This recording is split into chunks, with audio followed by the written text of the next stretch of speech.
Hello, Jim Steamclan here. Hey, this is going to be the last section of this quizzes. This is, I think, part five, and this is going to be more about formative and summative kind of quizzes, and just a philosophy that I have. Um, so I really feel like, especially here in CTE, that we are all about skills based, right? If a student learns the skill, whether it takes them a day or two or a week, or all semester, like when they learn that skill, they should be given credit for learning that skill. Now, I get it, right? You need to keep students moving along, and they need to, pace, have a pace, and stuff like that. But with that said, I feel like you should be testing them on the skill, learning the skill, and uh, and so many times we have tests in school where take the quiz, you're done, you got 63%, bam, you're done, right? And there's no revisiting that.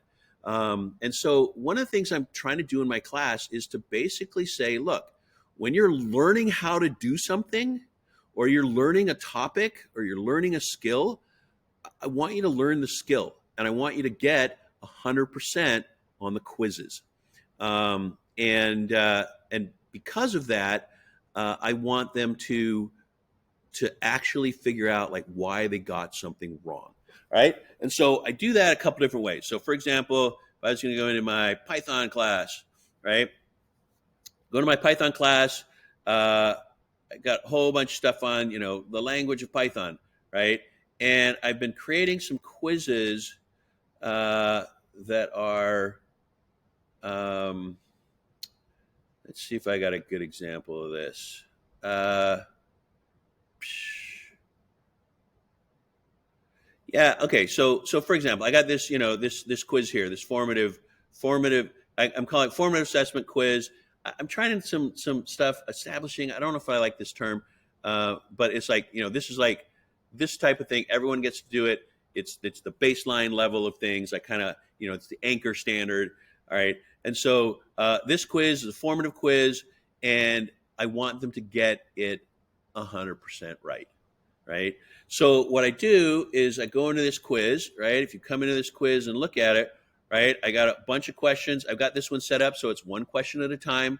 So they have to, they have to answer the question, and they have to go to the next one, and they answer the question, go to the next one, answer the question, go to the next one, right? And eventually they'll submit this quiz, right? Oh, you haven't finished doing it, but I'm going to do it anyway. So I submit this quiz, and uh, and it gives them. This is not quite the student view of this because they actually won't see the questions they got right in this case, and I'll show you why. But I basically have like this question's incorrect, and it's like okay, and I give an explanation as to why, and so they can see an explanation when this one was wrong. They can see an explanation of why it's wrong, right? And that helps them like learn, right? Because then they go, oh, okay, yeah. And next time they take this quiz, then they maybe learn something, and they're not just guessing. Now, my philosophy with these quizzes is I tell them, don't just go back since the multiple choice. Don't go back and just like guess and try and get it until you get it right, all right? Because I want you to learn how this works, and so I want them to really think about before they take the quiz again, like why they got it wrong. Did you read the explanations? Read those things. Use that as an opportunity to learn about why you got it wrong, so that then next time you see it, like, oh, that's right. It's not this one. It's got to be this one, right? But here's the thing. I don't actually show them the right answers. So here's what I do. I come down here.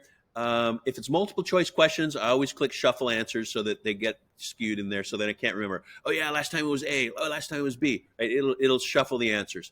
But then I give them allow multiple attempts, and I do this two ways. One, I just go 100%. They get as many or they as many times as they want. I don't limit it. But I've been thinking about this a little bit, and I think I'm changing my idea here where I'm going to say, hey, look, you can take this quiz 3 times. All right. But that means they have to be intentionally think about why they got stuff wrong before they take it again, because they're only going to get 3 attempts.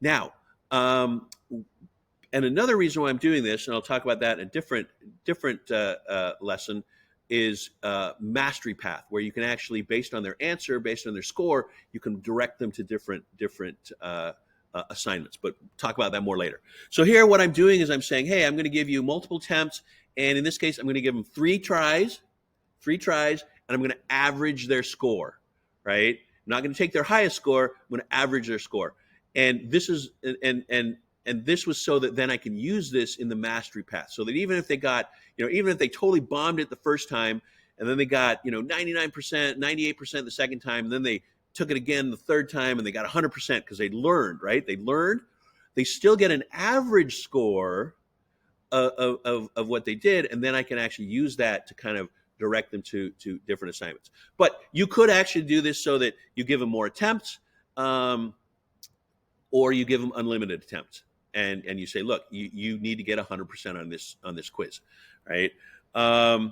But then I come down here, so that's the first part, right? Allow multiple attempts, and I'm setting it 3 with average, or I'm setting it unlimited because I want them to learn on this quiz. It's not a summative quiz; it's a formative quiz, right? And then the other thing that I do is I say, you've got some options here where you say, let students see their quiz. This one is checked by default, but then usually this correct one is checked by default as well. And I uncheck that so that then they only see their incorrect answers. They don't see the correct answers. So they don't necessarily get feedback onto why they got the answer right in the first place when they take it. They only get feedback when they get it wrong, right? And I also don't show them the correct answer at the end of the test as well, because I want them to learn, right? I want them to read the explanation as to why they got it wrong, and what the right answer should be based on an explanation that they learned, not just showing them, oh, you guessed C and it's really B, right? I don't show them the right answer. I make them take the quiz again, and they've never actually seen the right answer. They've just had an explanation of what the right answer is. If that makes sense. And I would love to talk to you more about this this later, right? So anyway, those are my formative assessment quizzes, and I set those up so that they can learn, right? And then I have a whole other set. I don't know if I've got some examples here, where I'm basically making the mastery checks. Again, I've got some where they're like a mastery check. I don't know if I've got an example here. Yeah, like here, this is a mastery check, right? They're going to get to take this quiz one time, or maybe 2 times.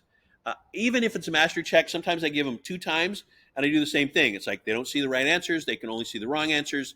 The ones they got wrong, they see an explanation, and I average it.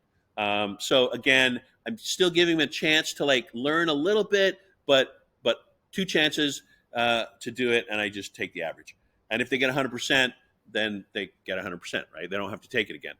And so my mastery checks, or my summative assessment kind of quizzes, they get to take those one time, but before that, they've taken 1 or 2 or 3 other formative quizzes that they've been able to loop on and learn on and grow on and learn stuff, so that then when they take this the summative quiz, it's they should know it, right? They should.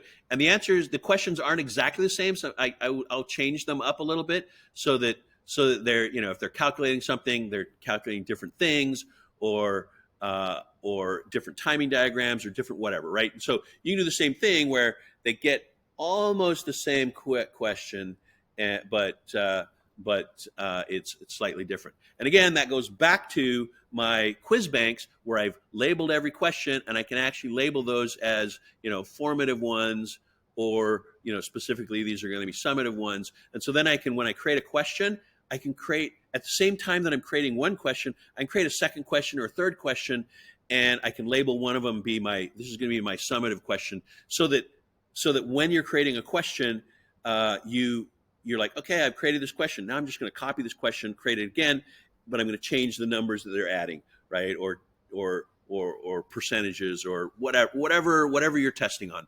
You just change it slightly, and then you've got your formative questions and your summative questions in your quiz bank, and then you can just like pull those out and use those anytime. Anyway, talk to me some more about this whole idea of skills based learning and more equitable grading structures and things like that, and an opportunity for students to kind of iterate and get better on things and turn stuff in. I know it's more work for you, but if you're doing like multiple choice questions, then they just grade themselves. Anyway, bye.